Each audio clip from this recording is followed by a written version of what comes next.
My, my little heart, you are already here, and you have no idea how hard it is for me to keep my composure when you cross that door and sit exactly where I can see you effortlessly. You know I always reserve the first appointment of the day for you, just for you, so you don't have to wait, and so that no one in the hallway, in the entire world, interrupts us in this space that has become exclusively ours. I love that you wear that perfume in the mornings. Truly, it is a scent that adheres to my furniture, to my clothes, and then to my thoughts for the rest of the day, impregnating every patient, every diagnosis with your essence. And I wonder if you secretly choose it thinking of me, or if it is simply the natural aroma of your skin, that particular fragrance that I find so perfect and necessary. Come, sit on the velvet couch, please. I don't like that cold chair for you, as I want you to feel completely comfortable, warm, and almost trapped by comfort in my personal space. Look around carefully. See how quiet this place is? The soft light that enters through the window and the total silence. It is as if we were floating outside of time and reality, exactly where I want to keep you. Yes, let me see your expression. You're a little tense today, my love, although I remind you that my duty is to call you nickname in public. But I perceive that subtle stiffness in your shoulders that always accompanies you whenever you have to talk about your most intimate and true feelings, the ones you fear will be judged by the outside world. Calm down, darling. Let me take charge of all that tension. Don't worry about anything you feel or think. We are in my office, and this is our safe place, a sanctuary where no one can hear us. The acoustic insulation is perfect, and the outside world is completely erased, which is vital for the step we are going to take today in our dynamic, which is already much more than just simple therapy. Today, I don't want to continue with your anxiety treatment plan. I want you to know that those exercises I assign you are just pretexts to prolong our time together. Today, I want to talk about something different, something that transcends any psychology manual and that is pure, raw, and beautifully selfish. It is something that has been growing uncontrollably in the silence of this room every time you visit me, a climbing vine that wraps around my heart with every word you entrust me, and I'm afraid there's no way to prune it or tear it out, only to accept it. It is a truth that burns inside me here like a very high fever that I cannot and do not want to medicate, and I need you to hear it without filters, without the boring diagnoses and the professional distance that I have barely maintained until now. Do you remember I told you I'm your therapist? Yes, that was my initial role, the professional mask that allowed me to approach without raising suspicion. But what if I tell you that I can no longer and do not want to limit my feelings to that academic and cold role? I see you every week, nickname. I analyze you, I record you in my memory. I listen to you talk about your deepest fears, your most ambitious hopes, and every small, tiny secret you keep locked away. And with every revelation, the key becomes mine. I know your daily routine better than you do. I know what makes you laugh with that sweetness that disarms me, and I know exactly what makes you feel vulnerable and sad. And this information is power, a power that I will now only use to protect you. And every time you get up and cross that door to return to your empty life, the emptiness you leave in this room is simply unbearable. It leaves an echo in my ears and a physical need for you to return soon. Don't look at me with those scared client eyes as if I had just confessed a crime, because for me, loving you is not a crime but an inevitability. Look at me with the eyes of someone who finally understands that I'm your only option. I can almost smell the nervousness emanating from you now. Calm down, my heart. It is a natural physiological reaction to the truth that is about to be revealed, an animal instinct that tells you that your life is about to change completely. The truth is that our dynamic stopped being professional a long time ago, and you know it, I know it, you know it, even if you pretend to ignore it and cling to that illusion that this is just another session. My breathing now becomes slower, deeper, and I only want you to concentrate on the sound of my voice, on the rhythm of my words, so that my cadence hypnotizes you and makes you enter a state of emotional submission. I want you to take my hand right now. No, I don't want it to be an anchoring exercise like the ones we use for anxiety. Just take it with the force you would use if you wanted to feel something real, something that ties you to this moment. Feel the heat of my fingers. Notice how my fingertips gently brush your skin. Feel the palpable difference between the cold and distant hand of a therapist and the feverish heat of a person completely obsessed with you. Since the first time you walked into this room and I saw the way you sat, your exposed vulnerability, I knew you were the only anomaly in my career. You couldn't be just another patient. You were my destiny. Your innocence, your way of blindly trusting my advice, disarmed me in a way that logic, my field of study, could never predict. And your laugh, that soft and sweet laugh when we joke, remained like a permanent and torturous echo in this room. My voice is now slightly more broken, more intimate and confessional, because the effort to keep this hidden has been exhausting. I am not a normal psychologist. My son, you have to understand that. My emotions have always been too intense, and that is why I chose this profession, to try to understand and catalog the feelings of others. But with you, I failed miserably because my love does not fit into any category. With you, my feelings spiraled out of control in the worst way. They became chaotic, ardent, and, I admit it proudly, totally possessive, because the mere thought of sharing you poisons me. I have, mentally, broken every ethical norm for you, every single one of them, and I have no remorse whatsoever. I think about you when I am listening to the banal problems of other patients, comparing them. I compare their ordinary problems with the depth and beauty of your tortured soul, and then I feel so jealous of them for having your attention even for a moment. Yes, jealous. Who am I jealous of? Of absolutely everything that takes your attention and is not me. Of your phone, of your work, of that friend who makes you laugh and doesn't know the treasure they have nearby. It gives me a tender but very intense rage when I think about all the hours you spend away from me.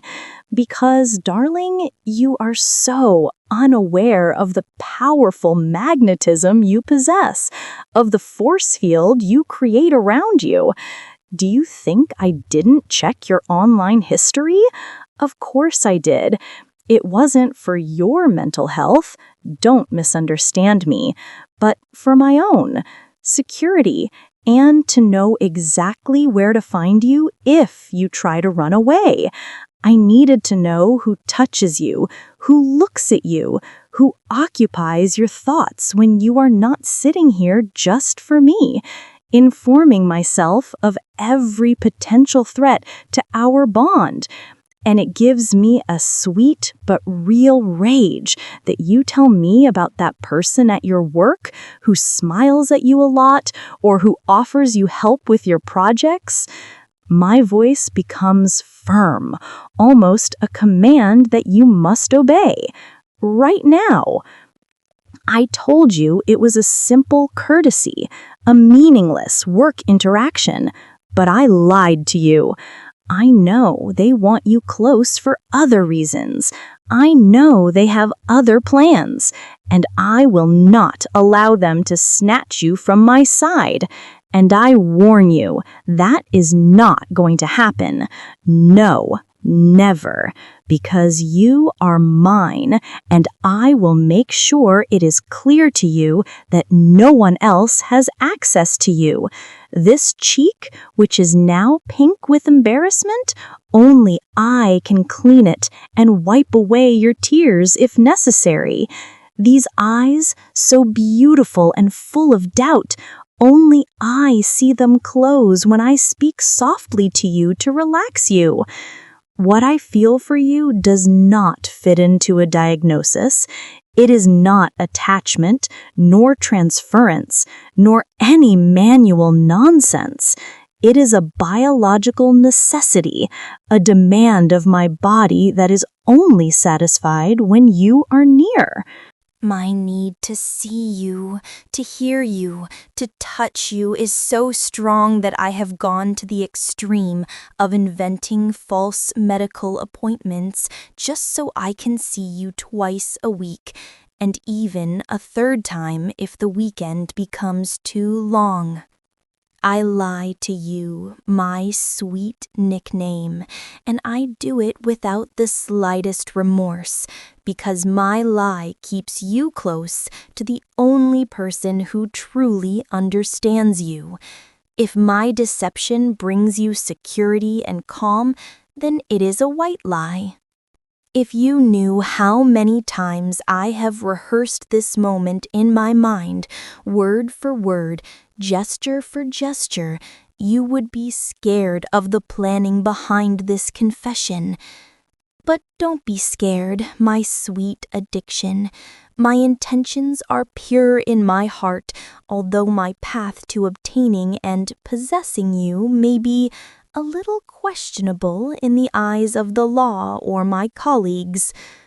I only want your happiness above all else, and I am completely convinced that your happiness can only exist if it is inextricably linked with mine, in a knot that no one can untie.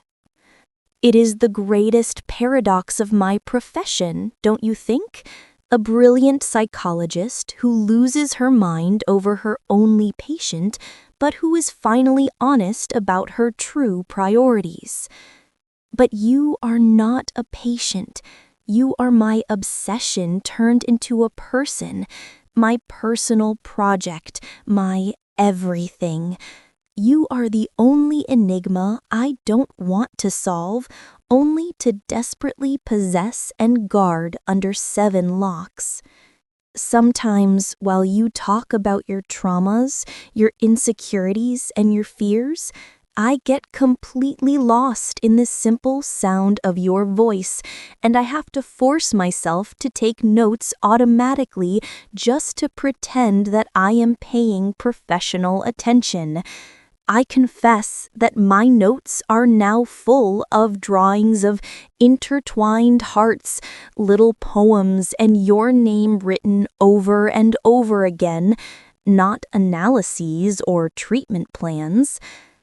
I need you to understand that you cannot return to normal, to your previous life after this confession that has broken all the rules between us. There is no turning back. I have lit a fire between us, and I will not allow it to be extinguished just because you are a little scared of my intensity or the magnitude of my devotion. On the contrary, I want my intensity to consume you completely, for you to feel the heat of my possessive love. I want you to feel so safe and sound with me that you never want to leave even one step. I want you to depend on my whispers to be able to sleep, on my mental caresses to feel validated in this cruel world, for me to be your sole source of peace and chaos.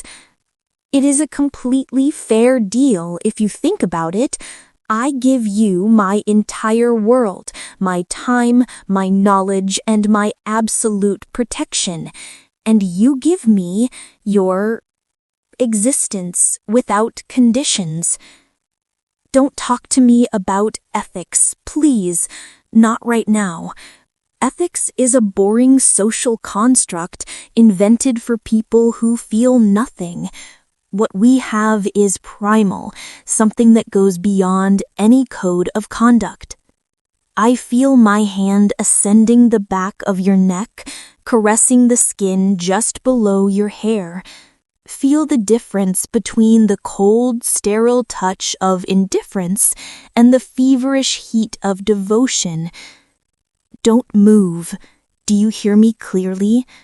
Don't ignore me for a second when I talk to you about things so vital for the future of both of us. Your stillness is my obedience. I feel my hand slowly over your shoulders, massaging the stiffness that your own fear has created. I perceive my breath near your neck, slow and warm. Relax right now. Feel the closeness, feel the warmth of my breath on your skin. It is my way of marking you at this moment. Since the day you told me you felt alone in the universe, I knew that loneliness was the perfect invitation I needed.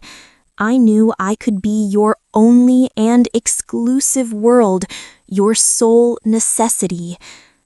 I promise you that if you are completely honest with me and let me have control, we will be perfect.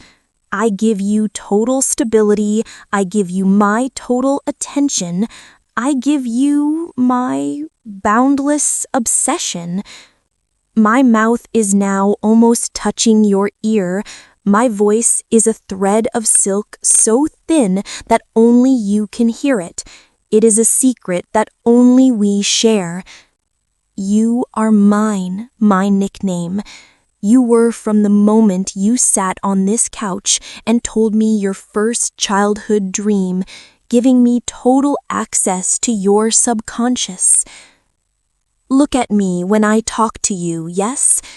I want to see in your eyes the exact moment you accept this new and inevitable reality that you can no longer escape from me. You don't have to choose anyone else to accompany you in life. Everyone else is noise. I am your personal peace and chaos, concentrated in one person. Isn't that a beautiful and inescapable combination? I don't want anyone else to touch you, ever. If someone does, if someone looks at you improperly or tries to approach, I will know immediately. Believe me, I am a very good investigator and nothing escapes me. And I don't mean therapy methods, darling. Please don't be naive. I mean methods of absolute protection that guarantee you will always be alone with me. I feel my hand moving down to your heart, feeling its accelerated and euphoric rhythm. You are beating very, very fast right now. Is it just nervousness because of my closeness? Or is it the excitement of being discovered, claimed, and finally having a purpose in life? Is what I am telling you clear? My heart only beats for you, and now yours has to beat only for me to the same rhythm as my obsession. Don't move away, not yet. I need this truth to feel real in the air. I need us to feel it together in a shared silence. Come, get up slowly with me and do not break eye contact. I want us to go to this corner, yes, here, where the sunlight enters more softly through the window and hides us a bit from the rest of the room. It is not a punishment, although it may seem like it, my sweet child. It is a safe space for us to finally be completely honest with each other without hiding. My breathing now speeds up slightly due to excitement. I am so close to your ear that I can feel the warmth of your neck. Shh.